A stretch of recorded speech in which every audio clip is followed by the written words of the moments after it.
Thank you. Good evening and welcome to the May 4th, 2023 meeting of the City of Highland Park Zoning Board of Appeals. Carl, may we get a roll call? Yes. Member Trushansky? Present. Member Beck is absent. Member Yablon is absent. Member Zaransky? Here. Member Hendrick? Here. Vice Chair Bay is absent. Chair Cullither? Here. There's a quorum, the minimum needed for chair. Thank you. I guess I should also point out that Council Liaison Tapia was not able to attend this evening. And neither is our student representative. Correct. And I also checked with the secondary or alternate council liaison, which would have been Councilmember Bloomberg, and he wasn't able to attend either. Okay. We have two sets of minutes. We have the minutes from the March 16th, 2023 meeting. Have my colleagues had a chance to review? Yes. I'll entertain a motion. There were no minutes, There were no minutes. but there will be. I thought you were talking about something else, sorry. Sorry, I thought I saw minutes in the packet. It's on the approval order. Yeah. I don't believe there were, Okay, but there will be. but there will at be. the next one. And we don't have the for April 20th either, correct? So I received the March 16th minutes, was it this morning or late yesterday? I don't recall, but I wasn't able to get them in the packet, because I at least like to review them first. Okay. Before I just throw them in there willy-nilly. Gotcha. But there will be minutes for sure at the next meeting, for sure for the March 16th, and I actually anticipate we'll be caught up with everything. I think we'll have all the minutes in there. So next meeting, you'll have 3 sets of minutes. Yes. Okay. I'm fairly. I won't be here, so that will be up to Vice Chair Bay, who will hopefully be here. The publication date for new business was April 19th, 2023. Is there any business from the public other than the item on the agenda? The only people I see present are those regarding the item on the agenda. So we have old business, which is 2023-VAR-005, the property at 239 Park Avenue. The appellant is Jane Ann Dubin. Carl, do you want to bring us up to date? Yes, thank you, Chair. I do have a very short presentation.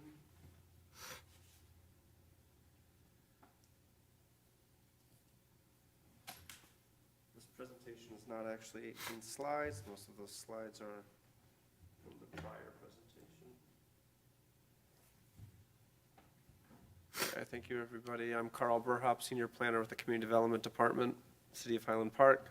This is for 239 Park Avenue. It's the location of the property. This was considered April 20th, 2 weeks ago. It was continued to this date. The applicant has made revisions. On this slide, I'll just point to where it says revision in bold underlined font. So, that cross out, it is hard to see. So I'm going to have to try to figure out another way to make that. So it is crossed out. I don't know if you can see it, but the original encroachment request was 4.9 feet. The 4.9 is crossed out.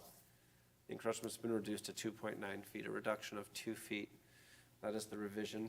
And I'll just briefly explain what was revised to accomplish that. But I'll just point out that the encroachment area has changed as well. The side yard encroachment is reduced from 68 or 69 square feet down to 28 square feet, a reduction of 41 square feet. And then the front yard encroachment increased 50 square feet because the building shifted location. I don't know if this shows as much how it changed. The new site plan, the one that is in the packet and before the board, is this one on the left. The building was shifted down. There was an 8-foot gap for the breezeway in between the two buildings. It's been reduced to 6 feet. And so the effect is that it's brought it 2 feet further away from the north property line. So this is a zoom in of the site plan or the roof plan, just indicating what it is now. So yeah, the breezeway was reduced from 8 feet to 6 feet. That's this area in between. So that increased the side yard. It decreased the side yard encroachment by 2 feet. So, there's always two ways to look at it. There's the encroachment versus what's the setback, and then you need to add up to meet the setback requirement. So, another way to rephrase it is the setback has increased. So what was proposed to be a 4.1-foot setback to the north property line has increased, where the building is now set back 2 additional feet to 6.1 feet.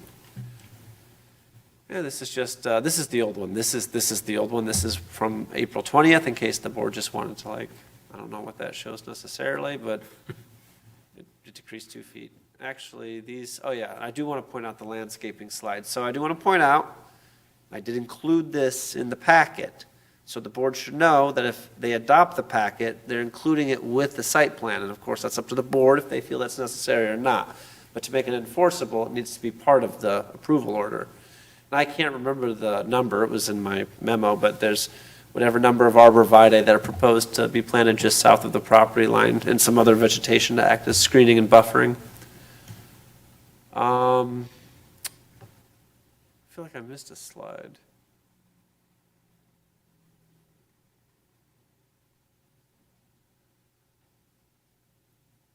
Yeah, I did move this one up. I should have moved this one up. Forestry, no objections, but they did include an updated comment. Again, it's an FYI. They state it can be handled in permitting, that the drain location was not necessarily ideal, but that could be relocated during permitting if this proceeds to permitting. No comments from the engineering division. Public comment, so there are 2. There was a new Todd Rosenthal letter that was in the packet when this was originally posted on Monday. And then in addition to that, I received a letter from Todd Rosenthal this afternoon, which was not in the packet, but I have placed a copy of that before the board. And then I have also made that available to the applicant's team. I emailed it to the applicant's team. And then there isn't anyone else in here, but if there were, I would make this available for inspection by anyone who wanted to look at it. I have multiple copies. And that's my presentation. Thank you. Thank you. Are there questions for Carl? No. With the applicant's team, and I will remind the applicant and her professional team that they have been sworn in at the 2 weeks ago, and that we do not need to repeat matters that were already included in the record. We just need to talk about the changes in moving forward. Thank you, Mr. Chairman. For the record, my name is Cal Bernstein. I'm the attorney for the applicant.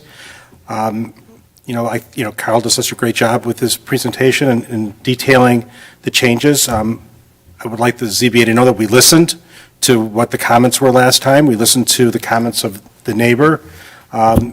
We reduced the breezeway from 8 feet to 6 feet. Nate's the architect, Nick Kipnis, is here, and he will address those changes, why that's the minimum he needs to make that breezeway work.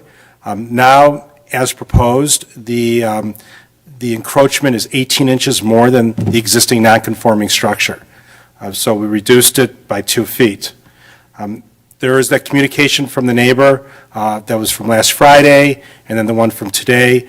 The reason we hadn't reached out to him before last Friday, we didn't have anything to reach out to him with because the plan wasn't done yet. It was finished on Monday, which we submitted. I immediately contacted the neighbor. Since Monday, I've had several telephone conversations with the neighbor, and I've also have had an email exchange with him, about 4 or 5 emails going back and forth with regard to the project. The concerns that were raised by the neighbor, and he's unable to be here tonight, but the concerns that he raised both in the email comment, and I'm more than happy to provide the emails, and the telephone conversations, where he was concerned about 2 things. Number one, he was concerned about water, and he was concerned about the length of the amount of the encroachment. With regard to water, it appears that the information that I was able to provide him was able to address his concerns, because in his most recent correspondence from today, he did not mention water as being an issue. In my conversation with him, the last one I had with him was today, Thursday? Last one I had with him was Wednesday afternoon.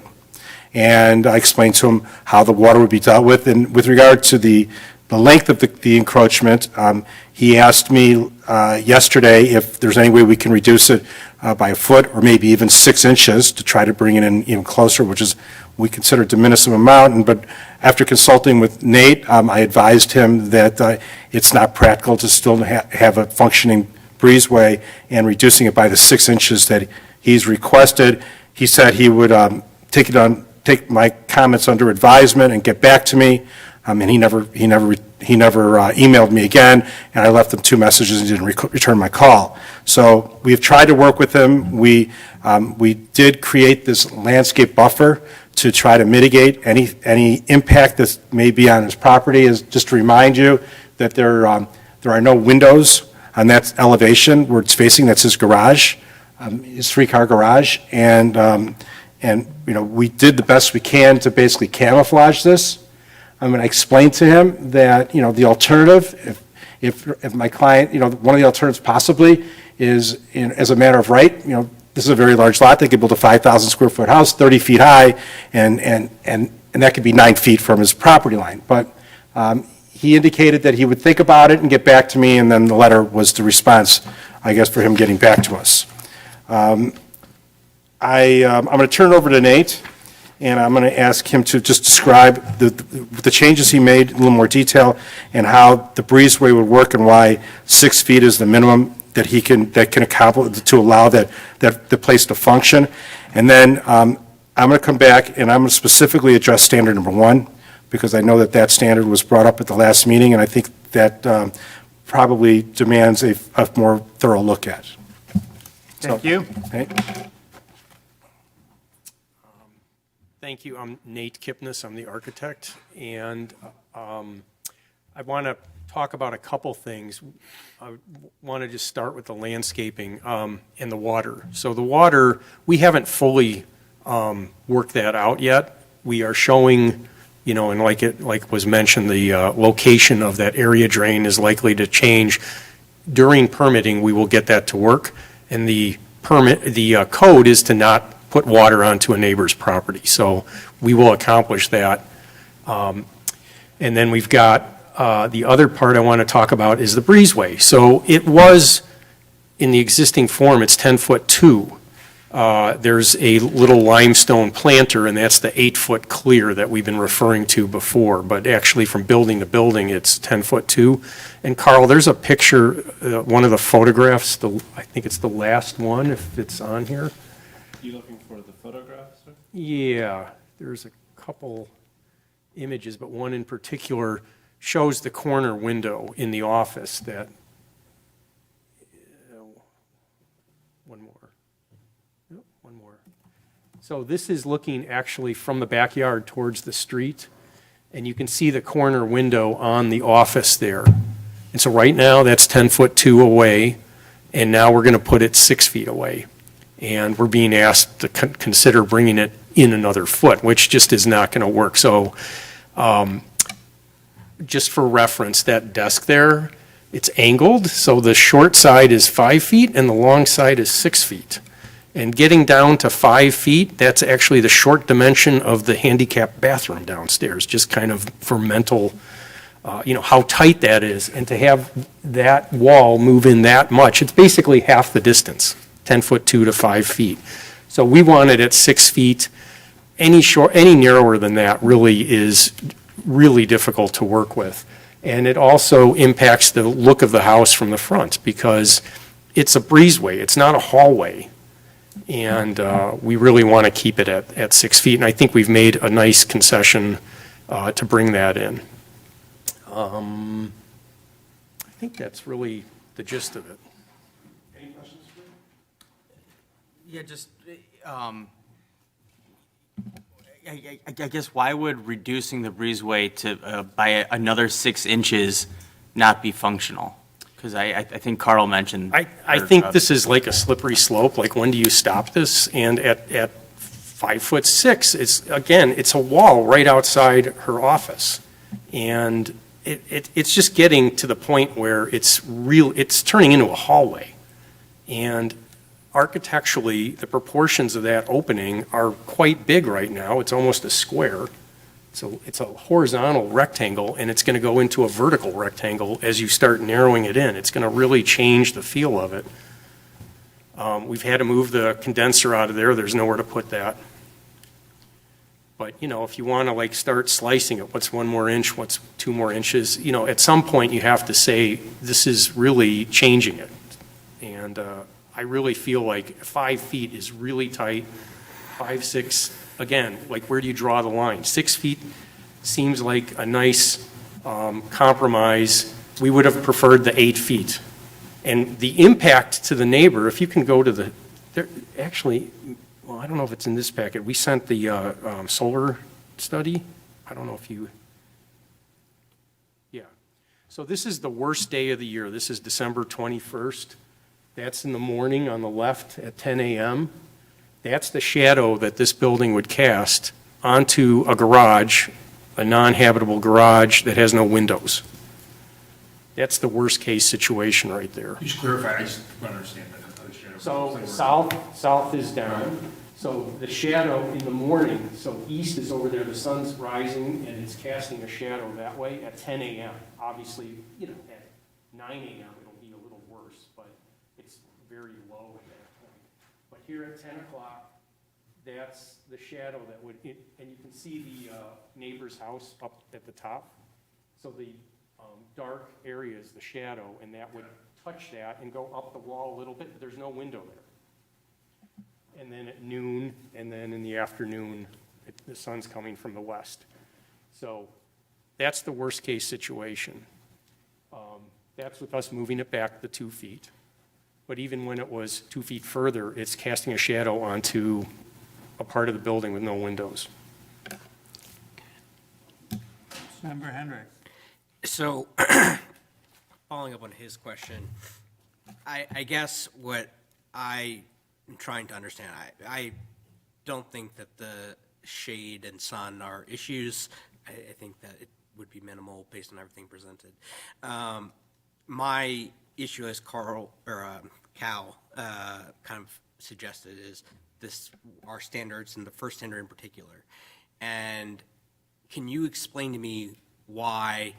I understand the slippery slope, and I get that from a practical point of view at some point, you know, but why is 6 feet where you are drawing the line in the sand, that's where you stop? Because at a certain point, if that neighbor, take him at his word, is asking for 6 more inches, I'm just curious, because the first standard is saying, you know, only use this way, so if you could. So if the zoning questions are, is this impacting the light and vent of the neighbor? And now we flipped it. It's impacting the light and vent of our client. And Let me try to answer that. Well, but this is your option. Yeah. Let me try to answer the question. Okay. Is that, you know, I've had a long talk with Susan Benjamin, and she's I think her title is the guru of historical preservation in Highland Park, and she lives in Highland Park, and she does historical preservation reports all throughout the North Shore. And what she said is that mid-century modern houses sometimes have breezeways, and that's an important architectural feature of the mid-century modern. Now, Dubin, in this situation, which her father and uncle, they designed 2 different types of homes on this block. One had a breezeway, and one did not have a breezeway. The one that did not have a breezeway had a 2-car garage. I don't want to suggest why that was not a breezeway. Maybe the lot wasn't wide enough to do it, or he decided to do 2 different houses. But at some point, I mean, one of the things that and I'm going to talk about this when I address the standard number 1, is that one of the things we're trying to do is we're trying to preserve, restore, and lengthen the lifespan of a historical home. And one of the featured elements of this historical home, and again, it's not, we're not calling it historical, the city of Highland Park called it historical in their survey. And one of the things that, at certain points, the breezeway is an important architectural feature, and at a certain point, it doesn't, as Nate said, it's not a breezeway anymore, it's a hallway.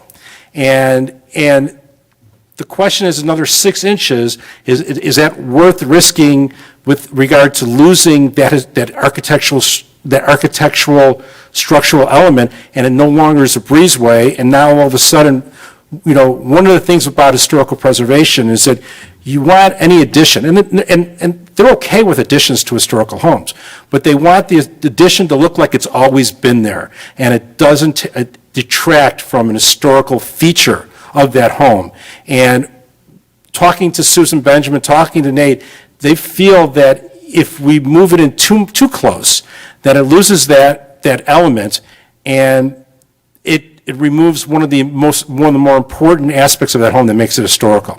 So, Is too close, is 6 feet the line? yes, yes. Okay. That's the line because as Nate testified earlier, it loses its function. That's fine. But I don't disagree, I just. Yeah, I mean, it loses, Here. I mean, it's really the eye test, and the eye test, they're trying to create a balance between the garage structure and the house, and Dubin when they built this, they said the breezeway would be the connecting element to it.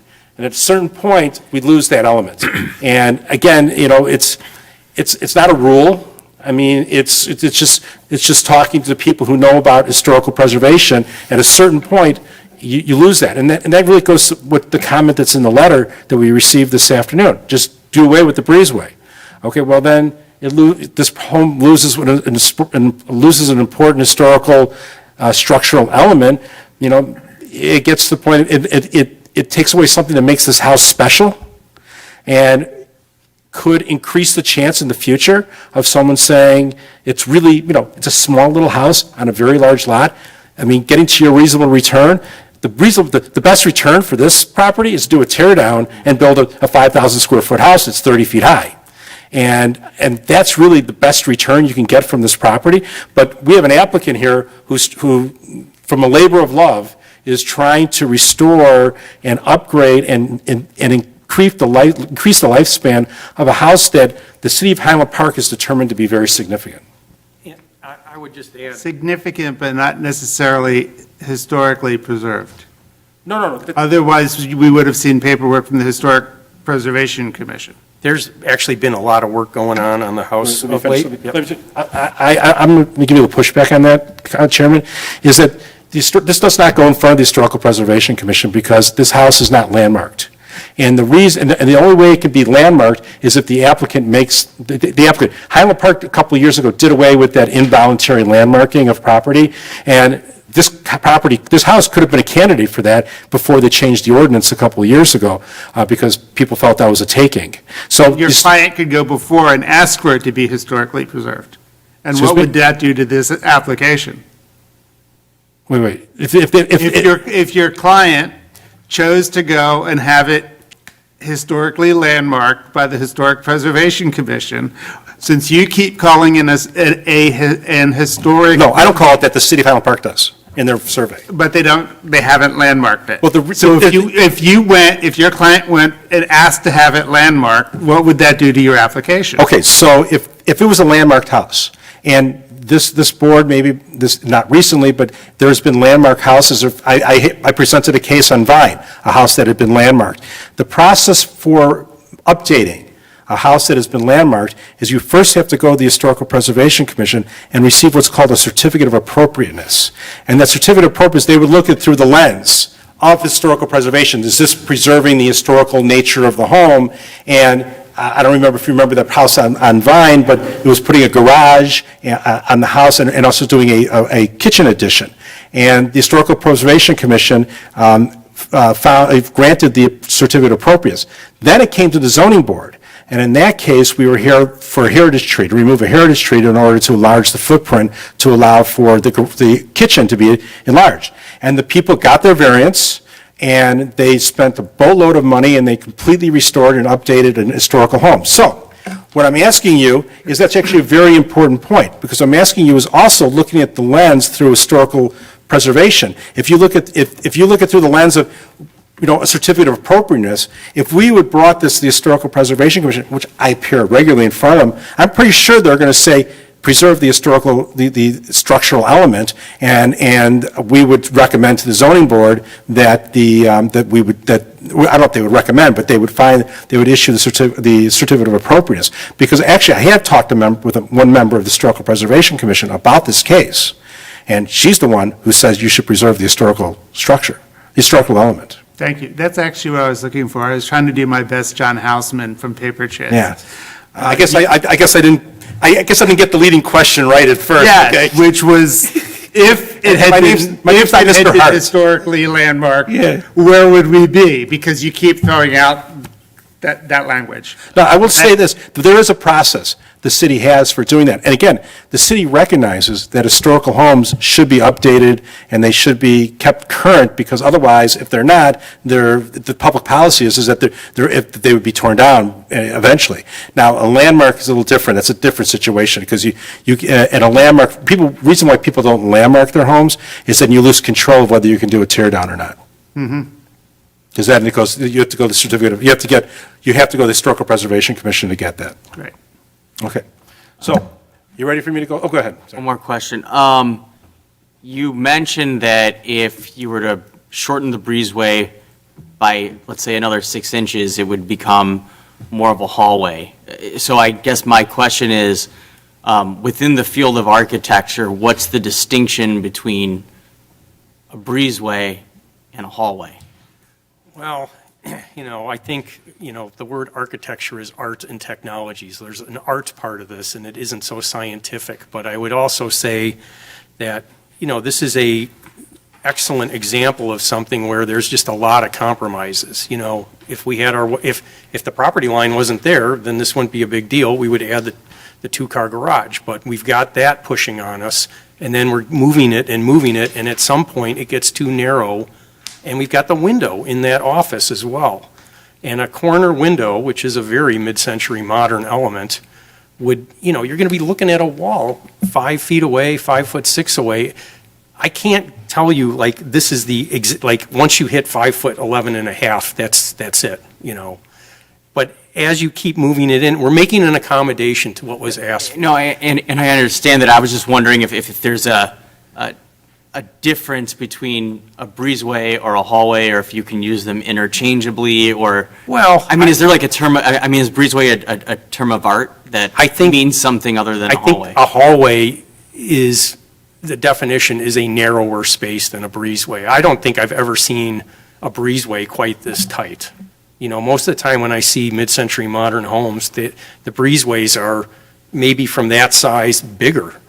And this is really going the wrong way with it. And I mentioned before about the proportions of the opening. They're going from a horizontal rectangle to a vertical. That's starting to get noticeable.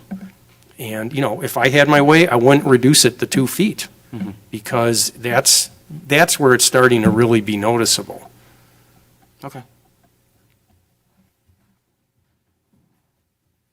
Okay. So now, let's go talk about standard number 1. Where's my...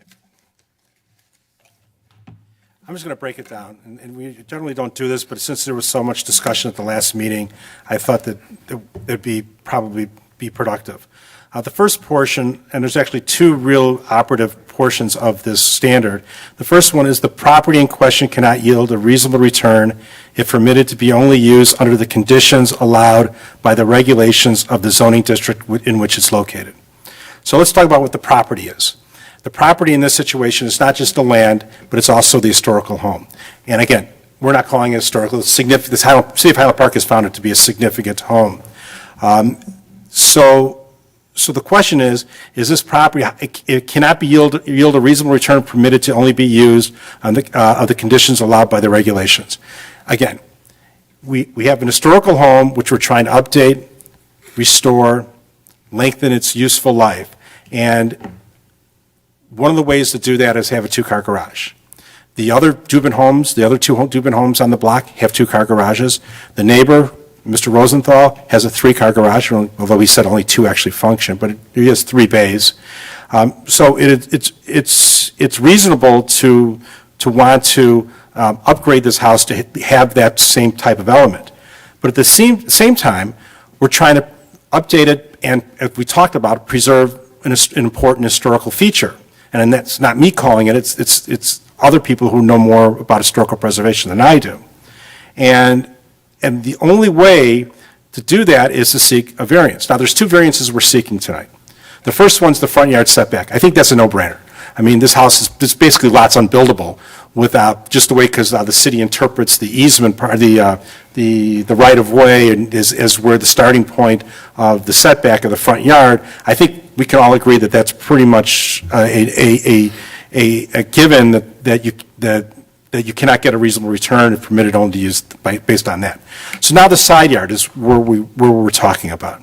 And what we've heard tonight through the testimony of the architect and also from my conversations, again, with Susan Benjamin, is that it's important for this, to preserve this property, for the property in question cannot yield a reasonable return if we lose an important architectural element, and that is the breezeway. If we shorten anymore, we've heard testimony, then it loses its characteristics as a breezeway, and now we're talking about a hallway. It learns it's linear, it becomes more of a square, and really over a couple inches are we willing to basically call into question the long-term viability of an important, significant structure in Highland Park.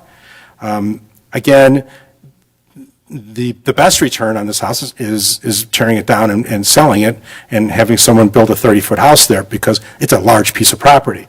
So I would hope that this board will realize that the only way to realize a reasonable return from this property and to update it and to allow it to meet 21st century type of living and to lengthen its life cycle is to allow us to keep at least a portion of the breezeway and allow us to put a two-car garage.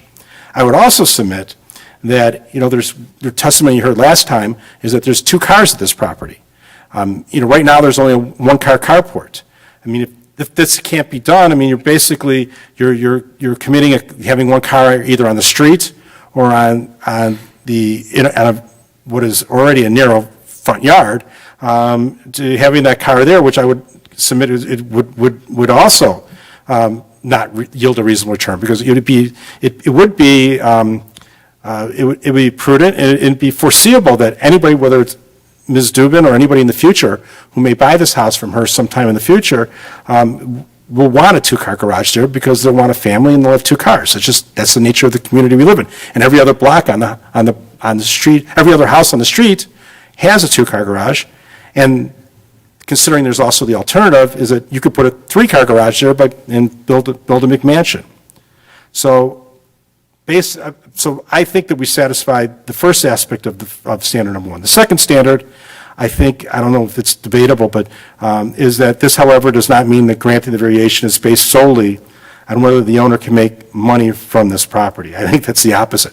She could probably make more money if she sells it and developer comes in and tears it down, or somebody from the city looking for a large lot in East Highland Park.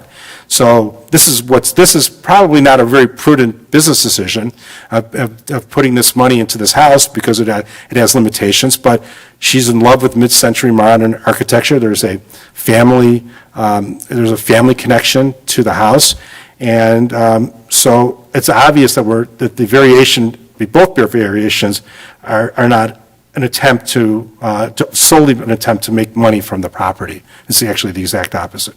So I would hope that based on the fact that we try to accommodate the neighbor as much as possible. I think, unfortunately, we didn't get there, but we got pretty close. As you can see by his letter, he did appreciate the changes we've made and the efforts. The emails I have, he says, he's wanting to try to support it, but he's just wants that extra. But after consulting with our experts, we've come as close as much as we can. Otherwise, we lose the historical structural element that makes this house special and significant. And we hope that you find that these standards are applicable to the situation and grant both variances. And we're available for any questions. Thank you. In your emails, because I guess they were emails and phone conversations with Mr. Rosenthal. Yes. Did you discuss the issue that he raised that is not before us with regards to the electric fence and the sprinklers? Did that come up? It came up in the fact that, I will tell you that, and actually, Janice had conversations with about that. He said he took it upon himself to move that, and then Jan went in there and had our landscaper go in and clean it up. Okay. And so we've addressed that issue. He addressed it, and then we brought our landscaper in there to clean that up also. And can I add one thing? Maybe, maybe not. Maybe not. Don't want to mess up your mojo. Depends what you were to say. No, it's, We've heard you two have been on opposite sides before, so. yeah, so, as an architect, we get called in when things are in need of repair. And also, people don't necessarily, if they know they're going to repair it, they don't, if they're going to like significantly repair it, they don't make little teeny upkeep things. So like on that property, on that side with the landscaping, it's not surprising that that's coming soon. Like when the construction's done, it will look amazing. And it's not something to overly worry about. I guess that's all I would say. And I know Jan's been doing a lot of work to the home already. We've helped her with some of it, the soffits, the fascia, repainting, new walkway, et cetera. There's a lot of work that's already in progress. So she's putting a lot of effort into the upkeep now. And again, I would remind the board, as some of the pictures, there's a dilapidated carport, right? It's like, that's coming down regardless, because it's falling down, and so that has to be removed. So the question, right there, yeah. Can I speak from here? Well, come up here to be on You'll need to be up at the camera. microphone. You have to be on microphone and camera. Yeah, just to further what Nate said, these are old pictures of the house. The house has had the roof completely restored. All the tongue and groove wood had to be replaced. The roof, the chimneys, the downspouts, as well as all the copper gutters were restored in the condition that they were originally put in, handmade. I am not a particularly affluent person. I'm 63. I'm a very hardworking person. And as Cal has pointed out on numerous occasions, if I were looking to profit from this, I could mow it down and sell it to a developer. That isn't what's in my heart or what's in my head when I deliberately sought out Nate Kipnis, who specializes in mid-century modern and sustainability, and with the idea of interpreting my vision to build a house to restore a mid-century modern house from the 1950s for 2050. And we've worked really hard to try to accomplish that, not extend the footprint beyond a very modest approach to being able to put 2 cars in. And as Todd pointed out at the last hearing, I only have 1 car today. My fiance's mother died 2 weeks before the hearing, yet I brought over to show my spirit of cooperation, not stonewalling him or not being a cooperative either neighbor or friend to him. I brought over the materials before I left to go to the funeral in Atlanta of my fiance of 30 years mother. So, we intend for him to move here, hence why, I at 63 and he at 64 need 2 cars for, and a garage to contain them. So, we work really hard to try to make this, at least most of the house, except for the garage, a really beautiful place, and restoring it in a painstaking fashion consistent with, how the house should be done, so that it looks like a mid-century modern house, but a little bit modernized. So anyway, I'm happy to take questions. I have a question for Cal. Yes. Member Hendrick. Changing gears a little bit, in the draft order that Carl gave us, it has, the landscaping as a requirement.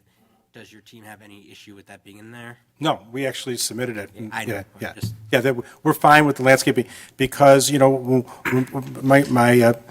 spidey sense comes out when I hear that, there's concerns about how it's going to look and and the best way to handle that is with the landscaping, and try to, again, It's really, in this situation, it shouldn't be necessary because there's no windows there, there's no one's looking at this, but that extra layer, we're trying to go the extra mile, and that's why we came up with the landscape plan. And that's what I wanted to show to him before we talked to him, said, listen, we're trying to do whatever we can to mitigate any impact this would have on your house.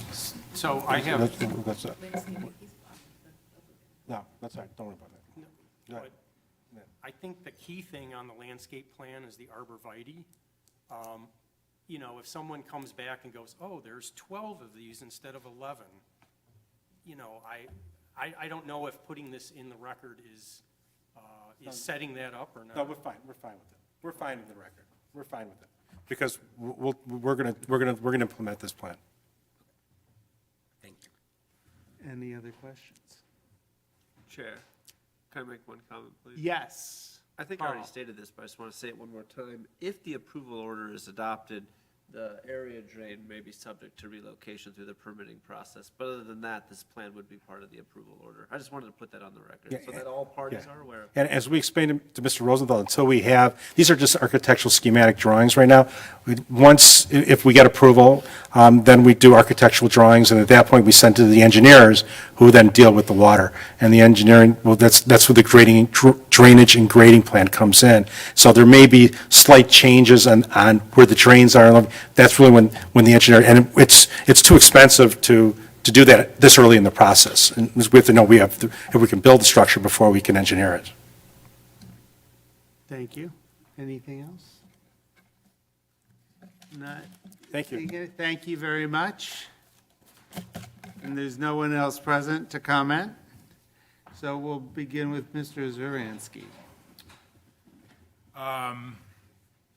So, last week, 2 weeks ago, I was, clear that I thought it was just, you were too close to the property line. I think that it shows a lot of good faith that you went and adjusted your plan, and,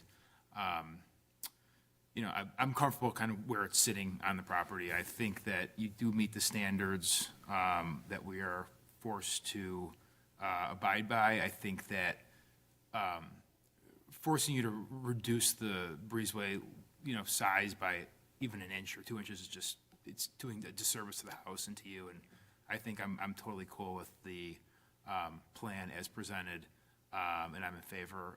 I just will throw it out there because it was kind of discussed. I'm also okay if the board wants to strike the landscape component from the order, just because I understand what Mr. Kipnis is saying. If you're placing those plants, it may get crowded, it may, not be, totally, prudent to commit to that quantity, but it's kind of to the applicant and the board and what you want to do about that. But I'm fine either way, and I think you did a great job, and you're certainly preserving a beautiful home. Thank you. Member Trushansky. Yeah, so I probably would have voted in favor of it last week or 2 weeks ago. But obviously, you guys listened to what other people had to say. You guys listened to what Mr. Rosenthal had to say as well. I know how strongly Mr. Kipnis felt about, at that time, even moving the breezeway, a foot. And here you guys came back and moved the breezeway 2 feet. So that does show evidence of compromise and good faith. I think all the requirements are met, and so I would be in favor of voting for this as it is in the packet. Thank you. Member Henrik. I believe the standards have been met. I think Cal articulated very well why the first standard is met. I think it is the public policy of Highland Park to, they have an interest in preserving historical homes. And while it's not a landmark, I do think part of the reason we have this board is to kind of help thread the needle on some of these complicated issues. So I believe the standards have been met, and I think Cal articulated pretty well the reasons why. I would still keep the landscaping in, just to, respond to you, Zuransky. The reason why is clearly at the last meeting there was some disagreement over the state of landscaping, and frankly, establishing your property line with your own landscaping probably is in your interest anyway. So I'm in support of the order as drafted in the packet. Thank you. I want to thank everyone. I want to thank the applicant. I want to thank staff. I'll thank Mr. Rosenthal in absentia for participating in this process. I know it can be lengthy, it can be disheartening at times, but at the end, I think we end up with a resolution that I think everyone should be happy with when you get through the worst part, which is probably the construction. But I also believe that you did a formidable job in making the breezeway smaller. I believe it requires the HVAC condenser is being moved, so there's certainly an expense with that. But from a street perspective, I think that's going to be a big improvement, having bushes in front of my condenser so that you can't see them from the front of the house. I think from a visual perspective, that's an expense you're going to appreciate every time you pull into your new garage. So I believe, as has been expressed, that the requirements for the variance have been met, and I would keep the landscaping plan intact with the order as well. Yes, Carl? Can I make 2 comments, please? Yes. One, just because I can't remember what was said earlier, I just wanted to, I guess I wanted to ask, just to make sure, did the board members receive and have a chance to review this May 4th letter that I placed up there? The one that is placed in front of us. Okay, correct. Front and back. The Just front wanted to- is the text, the back is sincerely Todd Rosenthal. Wanted to make sure that was on the record, that that was distributed and that the board members did have a chance to review it, so Yes. thank you. And then the second thing is, as I told the chair before the meeting, if there is a motion to adopt the approval order as presented in the packet, I would just recommend an amendment that the April 20th date be struck and it be updated to May 4th. That was a. error. Yes. That's all. Okay. So, to whomever, I will entertain a motion in just a moment. But when the order was dated originally, it was dated in April. So if you'll make a motion amending the order as drafted to May 4th. Member Hendrick would make a motion to adopt the order as presented in the packet with one amendment, striking the April 20th date and adding in May 4th, which is today's date.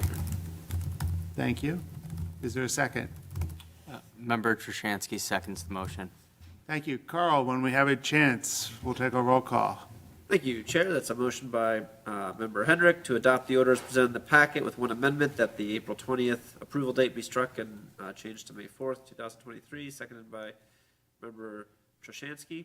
This is a roll call vote. Member Trushansky. Aye. Member Beck is absent. Member Yablon is absent. Member Zaransky. Aye. Member Hendrick. Aye. Vice Chair Bay is absent. Chair Colither. Aye. That motion passes. The order is adopted 4-0. Thank you. Congratulations. Carl will follow up. Thank you. Thank you. It's gonna be a great house. Congratulations. Carl, is there any, there is no new business. Is there a staff report? There will be, I believe, our legal training is in 2 weeks. I know, Chair, you said you'd be absent. Yes, as will Member Hendrick. Okay. Well, sometimes that's the way it works out, but hopefully there are other members are able to attend. May I ask that You guys. you reach out to find out who the new council liaison may be, if they have that determined by then, and invite the new council liaison to the zoning board. The new council members, I think, will be in office by then. As with all things, let me write a note right now, or I will forget. They haven't had their first meeting of the month yet, so they haven't been sworn in. What does legal training consist of? It is sorry. What? I didn't have to respond, sorry. It is done by the city's attorney to go over some of the basics of the zoning code and examples of previous cases that have come that raise questions. I think There's no CLE involved. I hate that. I I know you're disappointed. That would be amazing. I think it's Bring your notepad. an opportunity to ask questions. Yeah, it's a good opportunity to ask questions. It's approximately an hour, but it can go longer if the board has more questions, but it's approximately an hour. There will be one application beforehand, so that's the type of agenda the board is looking at for May 18th. You're looking at one new public hearing and a legal training. There was some discussion about maybe making it prior to the start time of the meeting. Is that not in the cards for whatever reason? You're correct, there was discussion. The board can do that if they want. Doesn't have to, there would be a vote for that. I just want the board just to give me like a straw poll if they want. Well, two of us won't be here, which leaves it to the other two. So it would be like a 6:30 start time instead of 7:30? I would have no objection to that. I would be in favor of it. Would it be appropriate, Carl, just to reach out to the other board members? to see That's what I'll do. So what I'll have to do is I'll have to just send out a BCC email and ask who would like what, and democracy, I'll just take whatever More wins. importantly, is it okay with you? Is your schedule permit? Oh, absolutely, sir. Is there any opposition to the application for 2 weeks? Not that I'm aware of. There have been phone calls, but I don't always know where they will go, so. Does that impact the notice requirement at all if we change the time? No, because the training is not, Part of the meeting? Correct, it will not. Okay. You just can't start at 7:30. Like, let's say the legal training ends early, you gotta wait to 7:30 to Yeah. start the other.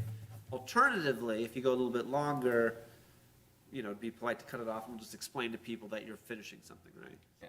That's a good start. It's a good hard stop. it's a good hard stop. Yes. Yes. You're very. Okay, so I'm gathering, well, yeah. So Yes, just to do send out an email. Do the straw poll, make sure it's okay with Hart or Well, yeah, I'll one of have to his check- colleagues. Yeah, I'll have to check, I have to check with them, actually. I'm fine. Is Hart still our, No, why would I want to go home earlier then? Right. You sure I don't want to stay later? What's that, sir? Sorry. is Hart still our contact? Or? It will either be Hart Passman or Marcus Martinez. It'll be one of the two, could even possibly be both. They haven't been in a meeting in a long time.